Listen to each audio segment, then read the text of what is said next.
आज हम पढ़ेंगे प्राणायाम में उपयोगी बंध तंत्र मंत्रय।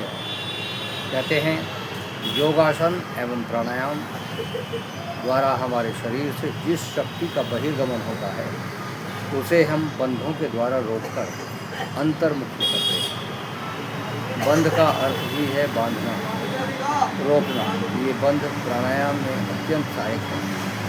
बिना बंधों की प्राणायाम अधूरे हैं।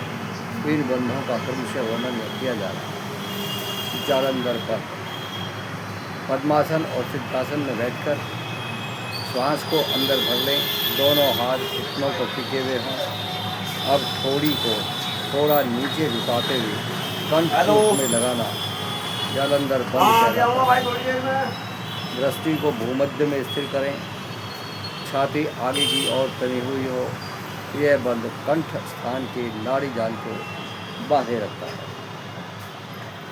कंठ लाभ इसका होता है, कंठ मधुर, सुरीला और आकर्षक होता है।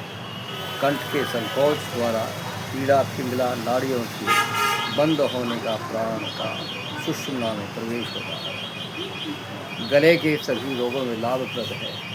थायराइड, टॉन्सिल आदि रोगों में अभ्यसनीय है। विशुद्धि चक्र की जागृति को करता है।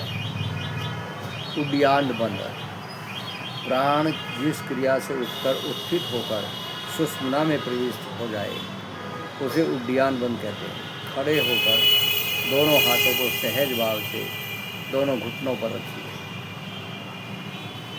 श्वास बाहर निकालकर पेट को ढीला छोड़ दें। जालंधर बंद लगाते हुए छाती को थोड़ा ऊपर की ओर उठाएं। पेट को कमर से लगा दें। यथाशक्ति करने के पश्चात पुनः श्वास लेकर पूर्ववत दोहराएं। प्रारंभ में 3 बार करना पर्याप्त है। धीरे धीरे अभ्यास को बढ़ाना चाहिए। इसके लाभ हैं, पेट संबंधित समस्त विकारों को दूर करता है और जागृत प्राणों को जागृत कर मणिपुर चक्र का शोधन करता है। मूल बंधन, सिद्धासन या पद्मासन में बैठकर बाह्य या अभ्यंतर कुंभक करते हुए गुदा भाग एवं मूत्रेंद्रिय भाग को ऊपर की ओर आकर्षित करें। खींचे। इस बंध में नाभि के नीचे वाला हिस्सा खिंच जाएगा।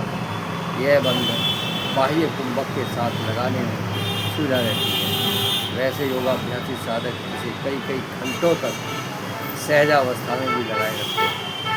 दीर्घ अभ्यास किसी के सानिध्य में करना उचित होता है। इसके लाभ हैं, इससे अपान का उद्गमन होकर प्राण के साथ एकता होती है। इस प्रकार यह बंध मूलाधार चक्र को जागृत करता है। कुंडलिनी जागरण में अत्यंत सहायक है। कोष्ठबद्धता और बवासीर को दूर करने, जठाग्नि को तेज करने के लिए बंध अति उत्तम है। वीर्य को ऊर्ध्वगामी बनाता है। साधक को ऊर्ध्ववेता बनाता है। अतः ब्रह्मचर्य के लिए यह बंध बहुत ही महत्वपूर्ण है। महाबंध, पद्मासन आदि किसी भी एक ध्यानयोगी आसन में बैठकर तीनों बंध को एक साथ लगाना महाबंध कहलाता है। इससे वे सभी लाभ मिल जाते हैं जो पूर्व निर्दिष्ट हैं। कुंभ में तीनों बंध लगते हैं। प्राण ऊर्ध्वगामी हो जाता है। वीर्य की वृद्धि, बल की वृद्धि होती है। महाबंध से पीड़ा, पिंगला, सुषुम्ना का संगम प्राप्त होता है। तो आज आपके सामने हमने कुछ बंधों के बारे में रखा है और कुछ आगे और विषय आपके साथ हम फिर साझा करेंगे। और